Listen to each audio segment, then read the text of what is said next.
à tous. Cette semaine, nous allons parler des logos dans la ville. Les logos dans la ville, comme ceux que l'on voit sur certains commerces, comme les pharmacies, les services de la poste, le P de parking pour les stationnements de voitures et le logo pour l'accès handicapé.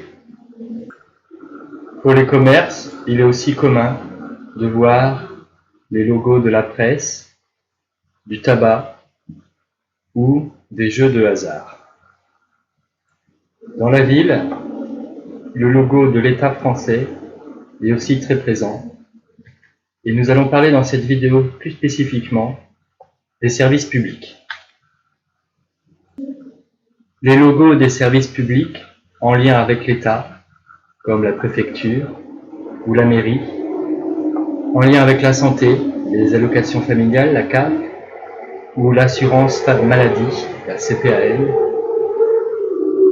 pour la solidarité, le CCAS, pour le travail, pour l'emploi et l'URSSAF, et pour les transports, comme Chronoplus.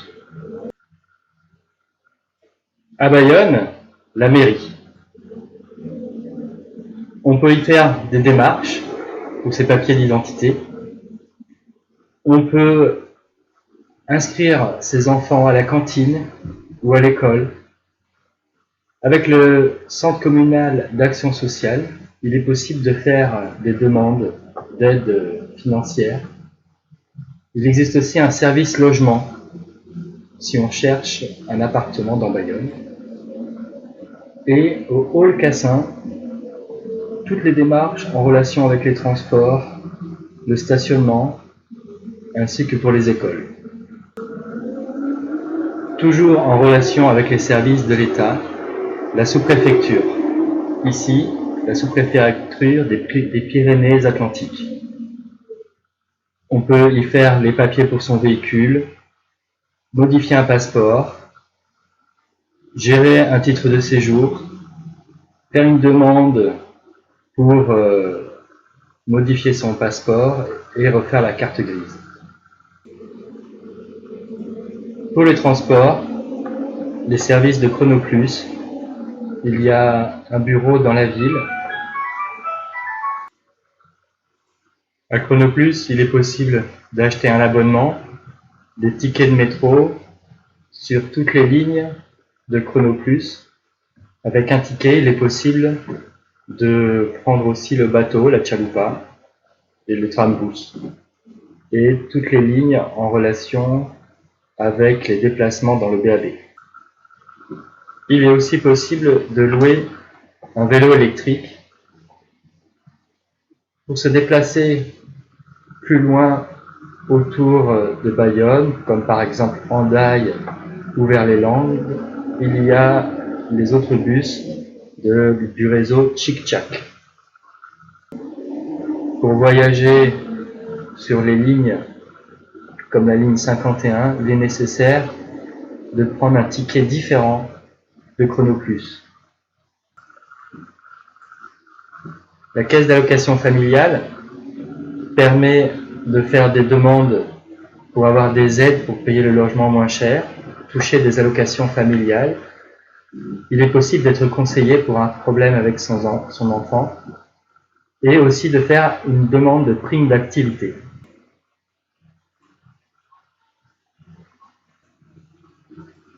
La caisse primaire d'allocation maladie. Vous pouvez déposer des feuilles de soins suite à un congé maladie. Vous pouvez vous faire rémunérer pendant la période pendant laquelle vous n'avez pas travaillé. Il est nécessaire de mettre à jour sa carte d'assuré social. À la caisse primaire d'assurance maladie, la CPAM, on va beaucoup utiliser son numéro de sécurité sociale.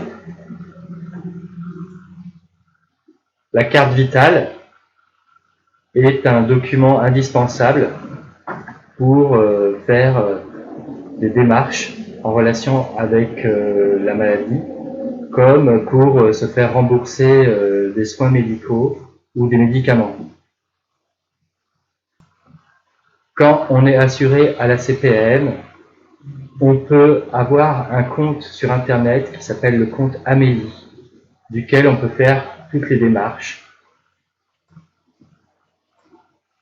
Pôle emploi. Quand on cherche du travail, il est possible de trouver des nouvelles offres d'emploi. Si l'on a travaillé, on a droit de recevoir des allocations chômage que l'on peut organiser en allant à Pôle emploi. Pour cela, il est nécessaire de connaître ses droits assédiques.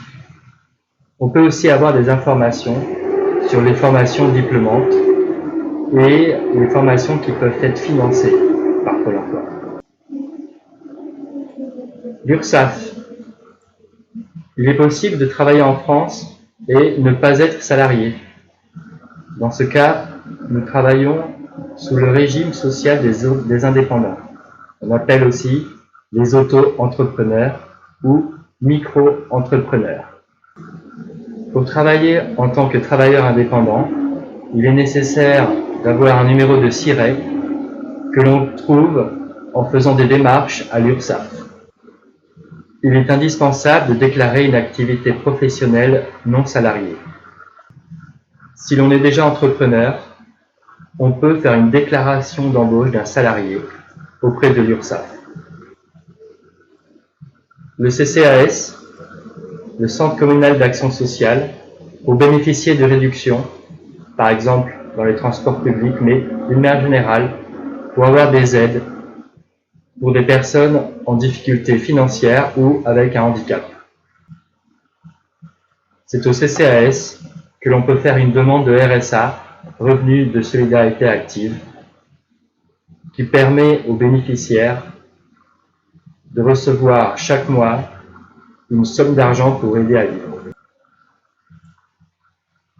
La maison de la solidarité départementale, qui dépend du département, on y fait des démarches, par exemple, pour bénéficier de la protection universelle de maladie. C'est avant, on appelait ça la CMU. C'était pour avoir accès à des soins et des remboursements de soins, même si on ne travaille pas ou si on n'a pas travaillé.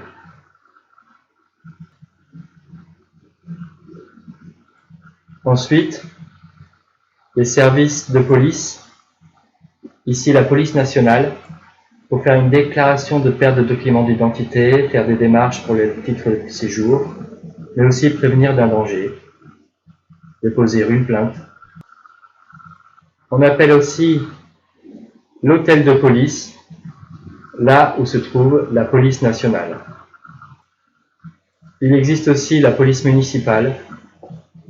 Par exemple, si on recherche ou que l'on a trouvé un objet perdu, mais aussi pour faire une déposition de plainte pour une agression ou prévenir d'un danger. Pour les corps de police et de protection des personnes, il existe aussi la gendarmerie, où on va aller par exemple si on a son véhicule qui est à la fourrière. Les CRS, la compagnie républicaine de sécurité, est le dernier corps de police qui dépend de l'armée.